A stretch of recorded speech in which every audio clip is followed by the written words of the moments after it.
Hello everyone, welcome to our channel. अभी फरवरी month खत्म हो चुका है और निफ्टी करीबन उसके लोज पर क्लोज हुआ है। 22,125 ये उसका जो क्लोज हुआ है ये काफी बॉटम लेवल पर हुआ है और करीबन काफी टाइम से अभी ये फिफ्थ मंथ है जिसमें मार्केट करेक्शन में क्लोज हो रहा है या फिर डाउनवर्ड साइड पर ही क्लोज हो रहा है। अभी ये जो फॉल था ये काफी बड़ा फॉल हुआ है। ये जो लास्ट 5 मंथ्स में जो फॉल हुआ है ये काफी कंसिस्टेंटली फॉल हुआ है और काफी बड़ा फॉल हुआ है। इसके पहले अगर देखा जाए तो कोविड के टाइम पर भी इतना बड़ा फॉल नहीं था, 2-3 मंथ्स तक फॉल हुआ था और उसके बाद शार्प रिकवरी आई थी। अगर ऐसा फॉल अगर देखा जाए तो जब हर्षद मेहता स्कैम के टाइम पर इतना बड़ा फॉल हुआ था जो कि 8 मंथ्स तक टिका था और उसके बाद करीबन 1 साल 2 साल 3 साल उसको रिकवरी को लगे थे। यूजुअली अगर देखा जाए तो जब बड़े फॉल्स होते हैं, मतलब अभी ये 5th मंथ अभी हो चुका है और आगे कितने मंथ ये कैरी होगा या फिर कितने मंथ ये फॉल टिकेगा या फिर कितने टाइम तक टिकेगा वो हम अभी तक बोल नहीं सकते। लेकिन जब भी ऐसे बड़े फॉल्स होते हैं तो वो रिकवरी के लिए इमीडिएटली रिकवरी नहीं होती है, उसको कुछ हद तक उसको टाइम देना ही पड़ता है। अभी बेसिकली अगर देखा जाए तो काफी न्यूज चैनल पर भी है काफी टाइम से,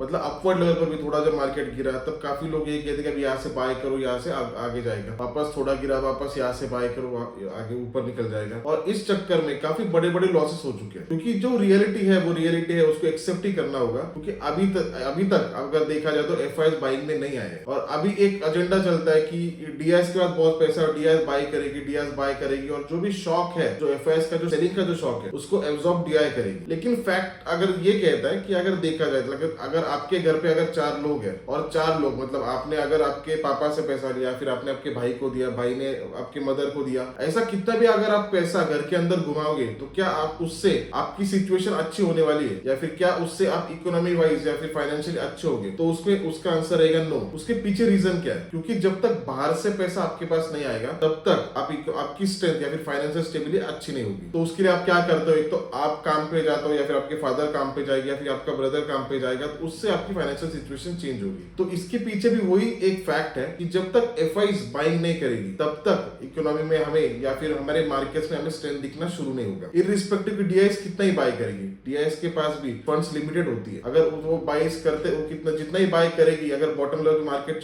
चलता रहेगा और एफआईज अगर बेचती रहेगी तो एक लिमिट के बाद वो उतना बाय नहीं कर पाएगी। और वही एक रीजन था कि पहले अगर देखा जाए तो शुरुआत में काफी बड़ी बड़ी सेलिंग एफआईएस करते थे, काफी हजारों करोड़ की, लेकिन डीआईएस बाय कर दी थी और मार्केट में फॉल भी हमें नहीं दिखता था। मतलब पहले अगर देखा जाए तो 8,000 10,000 करोड़ के सेलिंग के बाद भी मार्केट में 0.5% या फिर मार्केट उसी लेवल पर रहता था। लेकिन अभी अगर देखा जाए तो काफी कम सेलिंग भी अगर एफआईएस ने की तो उसमें मार्केट में फॉल हमें बड़ा दिखता है। तो उसके पीछे रीजन ये है कि डीआईएस बाय करेगी तो कितना बाय करेगी और उसी की वजह से मार्केट हमें करेक्शन में दिखाई दे रहा है। अभी उसके पीछे काफी चीजें हैं कि इंडियन मार्केट्स को छोड़ के काफी उनको जो दूसरे जो इकोनॉमीज है या फिर दूसरे जो मार्केट्स है वहां पे सूटेबल लग रहा है मार्केट इन्वेस्ट करने के लिए और वहां से अगर इंटरेस्ट उनको अच्छा मिलेगा तो वो इंडिया में इन्वेस्ट नहीं करेगी। और एक जो रीजन है वो ये है कि अभी जो ट्रम्प सिचुएशन है, जब से ट्रम्प इलेक्ट होकर आए तो काफी ज्यादा न्यूज आ रहा है और उसका इम्पैक्ट काफी सडन मार्केट पर हो रहा है। अभी यूएस मार्केट्स में अगर देखें तो काफी बड़ा फॉल हुआ क्योंकि उन्होंने वापस टैरिफ्स लगाना शुरू कर दिया, वो एप्लीकेबल भी कर दिया मार्च मंथ से और 10% एक्स्ट्रा टैरिफ चाइना के ऊपर लगाया। लेकिन उसके बाद इंडियन मार्केट्स क्यों इतना गिरे? तो इंडियन मार्केट्स गिरने के पीछे ये रीजन था क्योंकि उन्होंने वापस ये भी कहा है कि जो भी कंट्री हमारे ऊपर जितना टैक्स लगाएगी उतना ही टैक्स हम उनके ऊपर लगाएगी। तो इसमें अगर देखा जाए तो ना चाइना रही ना मेक्सिको रही, मतलब जिनके साथ उनके प्रॉब्लम्स थे वो ही नहीं रहे, पूरे वर्ल्ड के जितने भी कंट्रीज है तो वो सारे इन्वॉल्व हो गए। और अभी अगर देखा जाए तो ऑटो सेक्टर काफी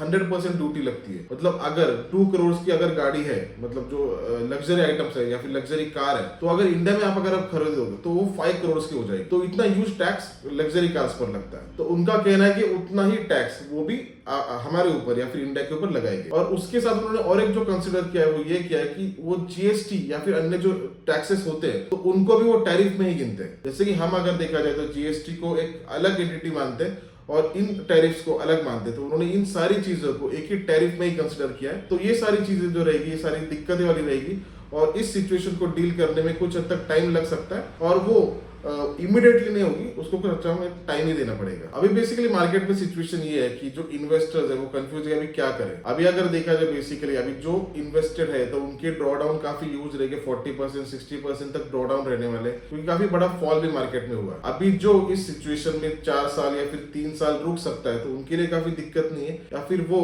3-4 साल में मार्केट रिकवर हो सकता है, उसमें वापस वो अनइवन पॉइंट पर वो आ सकते हैं। लेकिन जिनके पास होल्डिंग कैपेसिटी नहीं उनके लिए काफी दिक्कत वाली चीज हो जाएगी। और जो लोग बॉटम लेवल पर अगर बाइंग कर सकते हैं तो वो भी एक अच्छी उनके लिए मूव रहेगी, क्योंकि आने वाले टाइम में जो होल्ड भी कर सकते हैं और जो बॉटम लेवल पे बाइंग कर सकते हैं, एंडिंग में अगर देखा जाए तो प्रॉफिटेबल रहेगी। अभी अगर देखा जाए तो बड़े बड़े जो इन्वेस्टर्स है, या फिर दमानी सर भी हो गए, या फिर अन्य जो भी बड़े बड़े इन्वेस्टर्स हो गए, तो वो ओवरऑल सारे लॉसेस में है। ऐसा नहीं कि सिर्फ आप ही लॉसेस में, ओवरऑल अगर देखा जाए तो जो भी एंटिटीज है वो सारे अभी लॉसेस में ही है, जो इक्विटी में काम कर रहे हैं, ना कि ट्रेडिंग में। और जो ट्रेडर्स है उनके लिए तो काफी दिक्कतें नहीं है, क्योंकि मुझे ऐसा लगता है कि ट्रेडिंग के लिए काफी अच्छा साल ये साबित हो सकता है, क्योंकि जितने भी न्यूज आएंगे वो आप अगर अलर्ट रहोगे तो उसमें से काफी अच्छा आप प्रॉफिट कमा पाओगे, या फिर काफी अच्छा उसमें से आउटपुट निकाल पाओगे अगर आप न्यूज ओरिएंटेड रहोगे, अगर आप टेक्निकल अगर अच्छे से फॉलो करोगे, और आपके अगर rules and regulation psychology right रहेगी, तो ये साल मुझे ऐसा लगता है कि ट्रेडिंग वालों के लिए अच्छा साबित हो सकता है।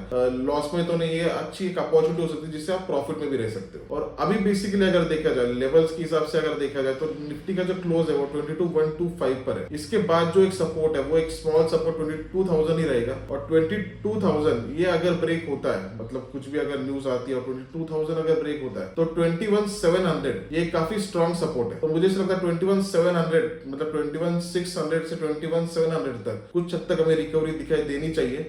उसको फ्रीली उसको ब्रेक करना मुझे लगता है कि थोड़ा हार्ड हो सकता है। अपवर्ड साइड पर अगर लगता है मुझे बाइंग का ट्रेड तभी लेना चाहिए अगर 22,500 के ऊपर अगर निफ्टी रहती है, तो 22,500 के स्टॉप लॉस के साथ 22,600, 700, 800 या फिर 800 मैक्सिमम लेवल रहेगी। मुझे लगता है कि वहां पे आपने बुक कर लेना चाहिए। और उसी साथ बैंक निफ्टी में अगर देखा जाए तो बैंक निफ्टी का जो क्लोज है वो 48,350 यहाँ पर उसने क्लोज दिया है। इसके बाद अगर जो सपोर्ट हमें दिखाई दे रहा है वो 47,750, ये एक स्ट्रॉन्ग सपोर्ट है। यहाँ से रिकवरी हमें दिखनी चाहिए। ये अगर ब्रेक अगर होता है 47,750 अगर ब्रेक होता है तो नेक्स्ट लेवल मुझे लगता है कि 47,000 जाने के लिए काफी जल्दी बैंक निफ्टी जा सकता है उस डायरेक्शन में। अपवर्ड साइड पर अगर देखा जाए तो 49,000 जब तक क्लोज नहीं होता, 49,000 के ऊपर जब तक सस्टेन नहीं होता, तब तक मुझे नहीं लगता कि इसमें बाय ट्रेड देखना चाहिए। 49,000 अगर ब्रेक होता है तो 49,500 ताकि लास्ट आपका टारगेट रहना चाहिए, वही आपका एक एंड टारगेट रहना चाहिए, वहां पे आपने बुक कर लेना चाहिए। और जब तक 50,000 के ऊपर बैंक निफ्टी नहीं रहेगा तब तक काफी बड़ा ट्रेड बाइंग साइड पर मुझे नहीं लगता कि रखना चाहिए। और इसमें छोटे छोटे जो मूवमेंट रहेगी ट्रेडर्स के लिए वो उसने एब्जॉर्ब करनी चाहिए, मतलब 300, 400 पॉइंट, 500 पॉइंट्स की जो मूवमेंट रहेगी उसको लेने की कोशिश करनी चाहिए। बड़े बड़े मूव्स के लिए अभी नहीं मुझे लगता कि रुकना चाहिए। जितने भी अगर आपको प्रॉफिट अगर मिलता है तो उसको एब्जॉर्ब कर लेना चाहिए और फिर वेट एंड वॉच करना चाहिए, क्योंकि काफी कुछ और भी अपॉर्चुनिटीज आपको ट्रेडिंग के लिए मार्केट देता रहेगा और आपको मिलती रहेगी। तो यही सारी डिटेल्स रहेगी ये आने वाले वीक के लिए। आई होप ये वीडियो आपके लिए बेनिफिशियल है, ट्रेडिंग जर्नी अच्छी रहे। Thank you.